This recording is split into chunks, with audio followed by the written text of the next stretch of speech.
Good evening. Here is the world news from EGI TV, Babagede Imo TV. I am yours faithfully, Mobilise. We'll first have the major headlines for the world news.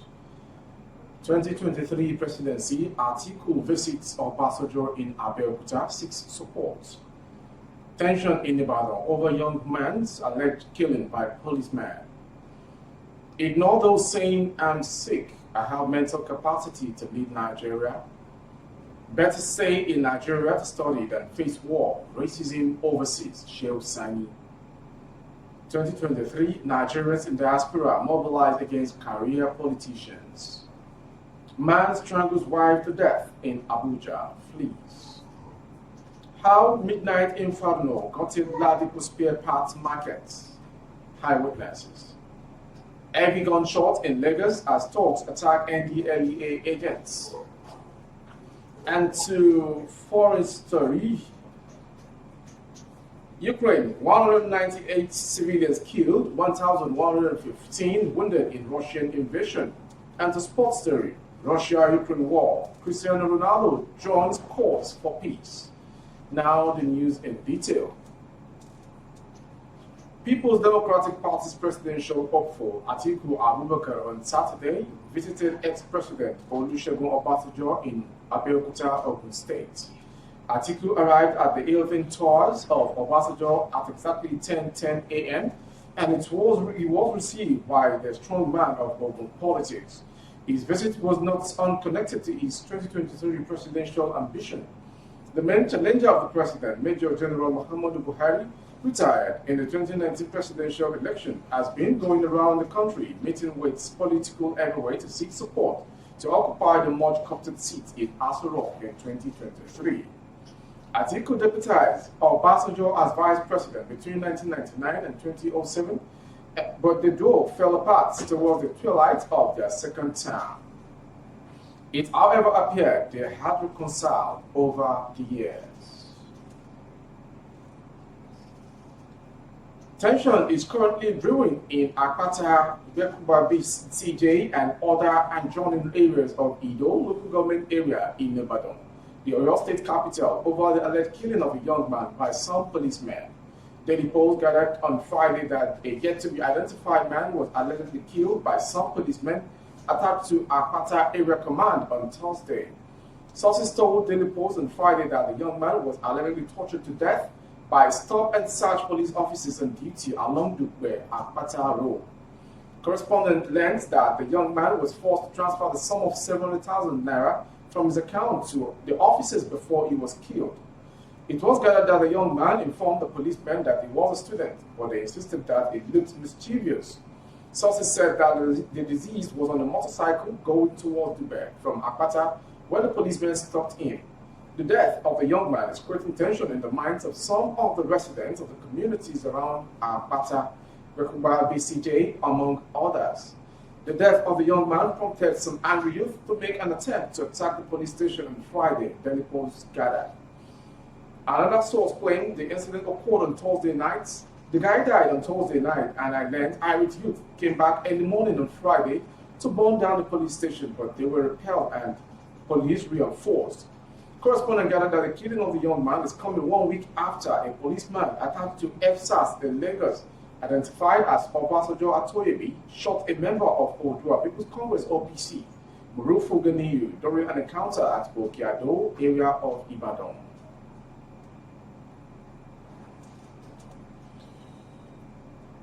Ex-Lagos State Governor Senator Bola Tinubu on Friday said his ambition to succeed the incumbent president, Major General Muhammadu Buhari, retired in 2023, was seeking a job that requires brain and focus, not one that requires strength. Tinubu spoke at the palace of Atauja of Osogbo, Obajimo Oyetunji, when he visited the monarch as he continues to visit royal fathers in Osun State to seek their blessings for his presidential ambition. Speaking on insinuations that he was unhealthy, thus ineligible to contest for the post of president, Tinubu said the work of president he has applied for was not bricklaying, race running, or grave digging, but the one that requires the use of brain and intelligence. He said, I have the brain and the capacity. If you hear them saying he's sick, I didn't apply for the job of race running. I didn't apply for the job of bricklaying. I went to school to study accountancy and management. Tinubu added that he aimed to serve Nigeria to the best of his ability, adding that it possessed the quality that the country was looking for to make it a very great, prosperous, united country. He noted that even with the availability of human and material resources, Nigeria must build a character of resilience and determination, while Nigerians must see themselves as one entity. In his remarks, Obayotili assured Tinubu of support and commended the Osun State Governor Adegboyega Oyetola over the rehabilitation of the roads in his domain. He also warned those spreading insinuations about Tinubu's health status and prayed for a successful presidential ambition. Still on politics, immediate past senators representing the Kaduna Central Senatorial District, Shehu Sani, has advised Nigerians to settle for studying in government-owned universities rather than face war and racism in their quest for education abroad. He said this via his Twitter page that students dying to study abroad should instead stay at home and cope with the incessant strikes by the Academic Staff Union of Universities. Those who are dying to study abroad, stay at home and get into federal or state university. It's better to hustle with ASU than war and racism, he tweeted. Sani's tweet comes amid the report of Nigerian students stranded in Ukraine, which is facing an ongoing war with Russia. Reacting to the tweet, one Twitter user at Yerka Faja pointed at the state of insecurity in the state senator's own state. He wrote, "Have you forgotten the students in Kaduna State who have spent and are still spending months in the dens of armed terrorists?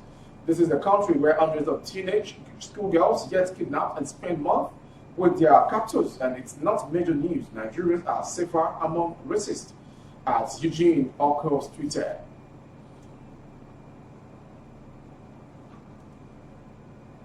You are still watching the world news from BGI TV. Next story is coming. To halt what they deem the downward slide of Nigeria into social, economic and development abyss, some Nigerians in diaspora are vowed to ensure that a career politician did not succeed President Muhammadu Buhari in 2023.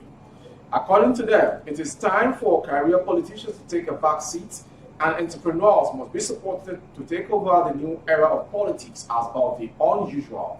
Meeting on the banner of Nigerian Patriotic Quest, NPQ, the concerned Nigerians across the world took the decision at a physical online meeting held in Washington, D.C., United States of America on February 18.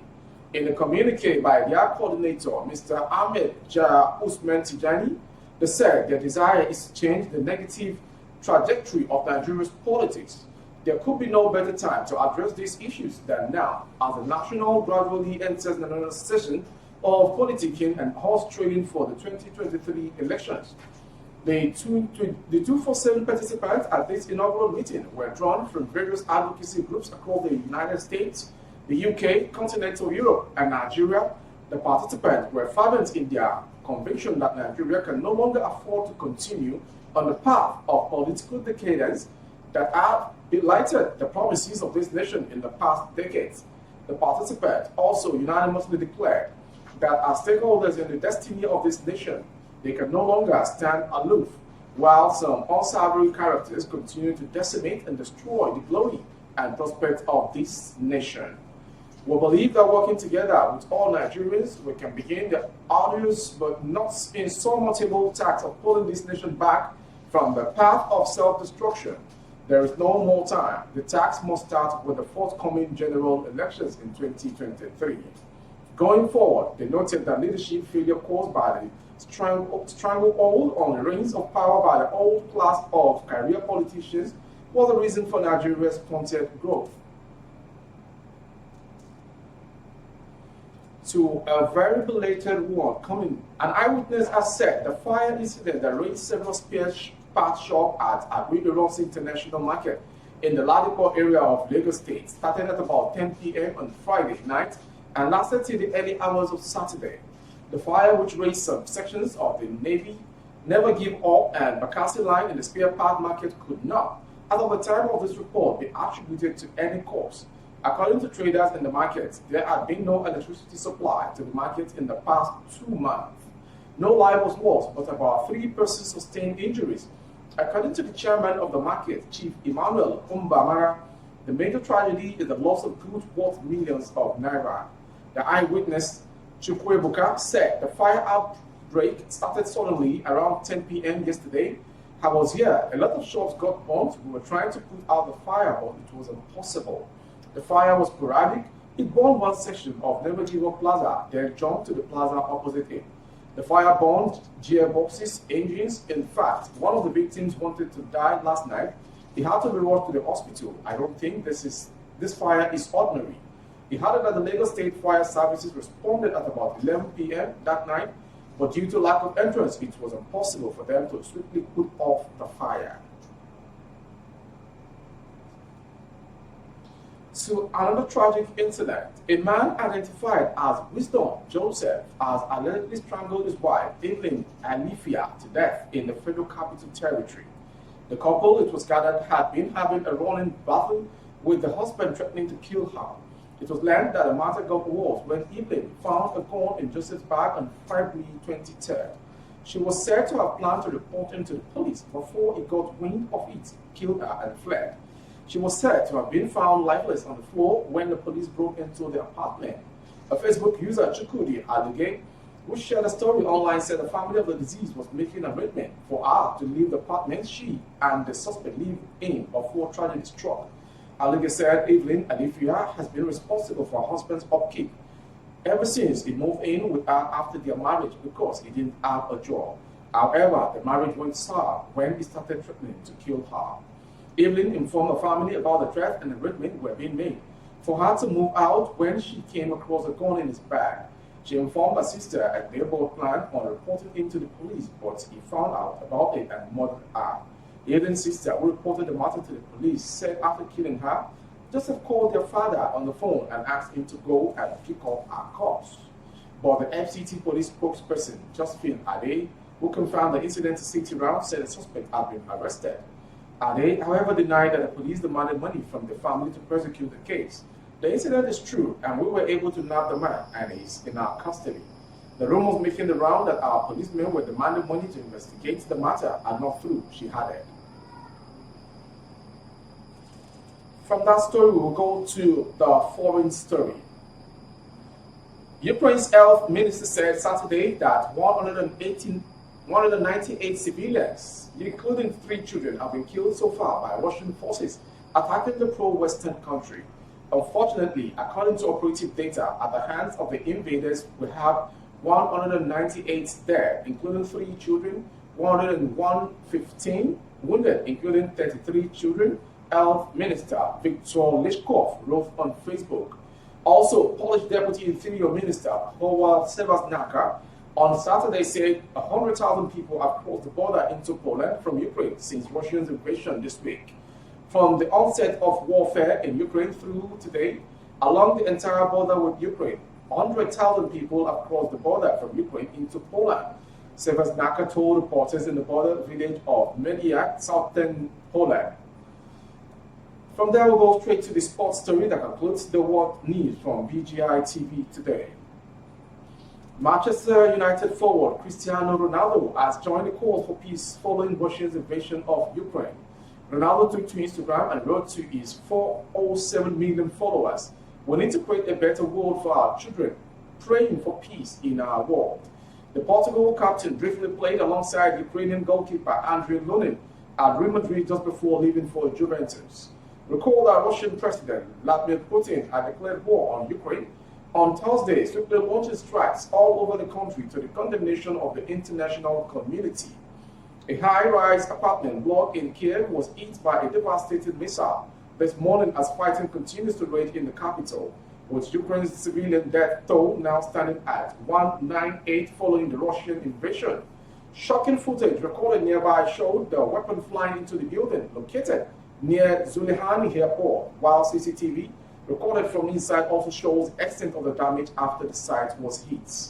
Meanwhile, the United Nations UN on Friday said it had received some reports of at least 127 civilian casualties, out of which 25 were killed and 102 injured in the Ukraine crisis caused by shelling and airstrikes from Russia. Thank you for watching the World News from BGI TV. But before we go, a quick recap of the headlines once again. 2023 presidency, Atiku visits Obasanjo in Abeokuta seeks support. Tension in Ibadan over young man alleged killing by policemen. We also brought to you, ignore those saying I'm sick, I have mental capacity to lead Nigeria. Tinubu, better stay in Nigeria to study than face war and racism overseas. Shehu Sani, 2023, Nigerians in diaspora mobilized against career politicians. We also told you, man strangles wife to death in Abuja, flees. Our midnight inferno got a Ladipo spare parts market, eyewitnesses. Heavy gunshot in Lagos as talks attack NDLEA agents. And we also brought to you the foreign story concerning the invasion of Ukraine by Russia. 198 civilians killed, 1,115 wounded in Russian invasion. And to sports story, Russian-Ukraine war, Cristiano Ronaldo joins calls for peace. For more updates through our YouTube channel, the handle is Babagede Imo TV. Kindly subscribe and click on the notification bell and select all for you to enjoy the updates. On Facebook, Bagede Imo with Alawiye Adebayo. Please like and follow the page to enjoy the broadcast as well. On Instagram, Bagede Imo _22. For other placements of your goods and services, coverage of events and function, the phone number streaming on your screen is a direct line to call for bookings of advert placement. Thank you for watching. I am Mobilise. Good evening.